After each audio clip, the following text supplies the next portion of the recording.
Qin Yichen ingat bahwa tidak pernah ada iblis di Zenmoguan. Setan, ingin membohongiku saat kamu dalam masalah? Qin Yichen tersenyum.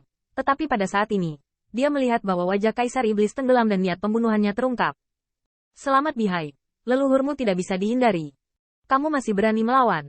Wow. Cahaya dari pisau itu menyala, dan kepalanya terbang secara horizontal. Tetapi mata Qin Yichen melebar. Karena kepala yang melayang itu bukan Kaisar Iblis, tetapi seorang Kaisar Dewa dari Master Angkatan Laut Surgawi. Bagaimana ini bisa terjadi? Tanda seru. Ting Nai juga memiliki wajah penuh kengerian hari itu. Dia tidak bisa memahaminya sampai dia mati. Dia jelas melihat seorang pria yang bersamanya siang dan malam terbang ke arahnya. Tetapi dia berubah menjadi pencuri klan Bihai. Qin Yichen memandangi mayat Kaisar Dewa, tetapi merasa benar-benar menyeramkan. Ilusi ini mengerikan. Anda tahu, sebelum kepala Kaisar Dewa berada di tempat yang berbeda, persepsi Qin Yichen adalah bahwa lawannya selalu menjadi Kaisar Iblis. Dewa dan Iblis tidak cocok. Pola ilahi, nafas, dan bahkan darah dari Kaisar Dewa semua dapat diubah menjadi pola Dewa Iblis. Apa yang paling menakutkan Qin Yichen adalah bahwa mayat di depannya benar-benar Master Angkatan Laut Surgawi. Tidak, dia berkata kepada saya sekarang, sisa-sisa klan Bihai, bapak leluhurmu tidak bisa lepas dari kematian. Dengan kata lain, di matanya, aku menjadi klan Bihai. Itu sebabnya kamu menembakku? Ayo kita saling bunuh. Karena itu, bahkan para dewa dan setan dapat membingungkan dan ilusi. Qin Yichen meragukan apakah apa yang dia dengar adalah halusinasi. Melihat lebih dari 100.000 dewa dan iblis, Qin Yichen hanya merasakan dingin di punggungnya, dan mungkin ada jubah sesama di depannya. Bahkan Sang Changsheng, Putri Wenxing ada di antara mereka, tetapi di matanya, itu adalah satu lagi. Penampilan penggemar. Demikian pula, di mata Putri Wenxing, ia kemungkinan besar adalah orang yang selamat dari Bihai, atau ras setan jahat cahaya. Ilusi yang mengerikan. Qin Yichen mengambil napas dalam-dalam. Tapi yang dia hirup adalah air laut bercampur dengan aroma darah yang kuat. Bau darah, ini adalah darah asli para dewa dan iblis. Qin Yichen tidak tersedak, tetapi membuat penemuan besar. Air laut memasuki tenggorokan, dan darah campuran para dewa dan setan tidak akan pernah palsu. Dia sekarang adalah dewa bawaan, dan organ-organ dalamnya semuanya diubah oleh Taoisme. Jika dia bahkan bisa tertipu oleh indera penciuman dan rasa, maka dia masih memanipulasi ilusi di balik layar. Apakah perlu untuk melemparkan dirinya seperti ini? Qin Yichen memperkirakan bahwa medan perang di depannya harus benar dan salah, sehingga bisa meyakinkan. Tetapi ada satu hal yang membuatnya heran, tidak peduli bagaimana mengatakannya, itu juga perjuangan untuk lebih dari 200.000 orang kuat. Ada banyak dewa dan bahkan Tao. Dan menilai dari kekuatan serangan mereka, itu juga kekuatan nyata dari wilayah mereka.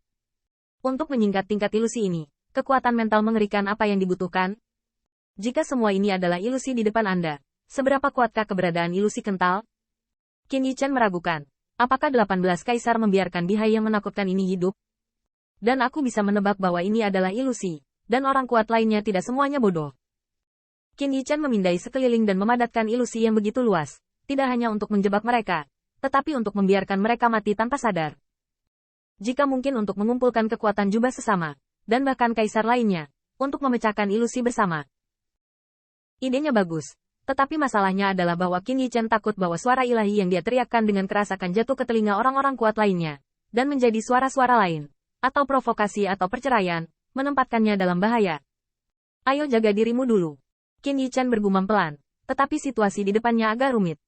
Dia berkultivasi Tuhan, dan bahkan mengandalkan Senting Jue tidak sulit untuk mengubah kekuatan ilahi menjadi Senting. Tapi Qin Yichen sangat curiga, mungkinkah Sentingnya sendiri bisa mengalahkan kekuatan besar di balik menciptakan ilusi? Jika kamu ingin menghancurkan ilusi ini, kamu harus terlebih dahulu memahami ilusi ini. Memikirkan ini, Qin Yichen tiba-tiba menutup matanya. Siapapun yang berpikir benar pada saat ini, Raja Iblis lain akan membunuhnya. Dewa Pedang Xiantian. Mari kita bertemu lagi. Qin Yichen tiba-tiba membuka matanya, dan Raja Iblis ini secara langsung mengungkapkan identitas aslinya. Saya melihat bahwa Raja Iblis tampak mengerikan. Ketika Qin Yichen masuk tanpa izin di Yinliguan, ia mengikuti Limi Daozun untuk mengejarnya, dan menyaksikan Dewa Pedang Bawaan diselamatkan oleh dewa-dewa palsu Zenmoguan.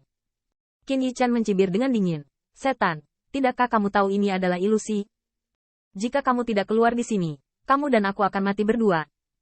Namun, niat membunuh Raja Iblis itu tidak punya niat untuk membatasi. Tentu saja Tuan ini tahu. Tetapi belum terlambat untuk membunuhmu sebelum menembus ilusi ini. Jika dia menjadi orang kuat dari pasukan klan kekaisaran lain, maka Raja Iblis tidak akan keberatan bergandengan tangan dengannya.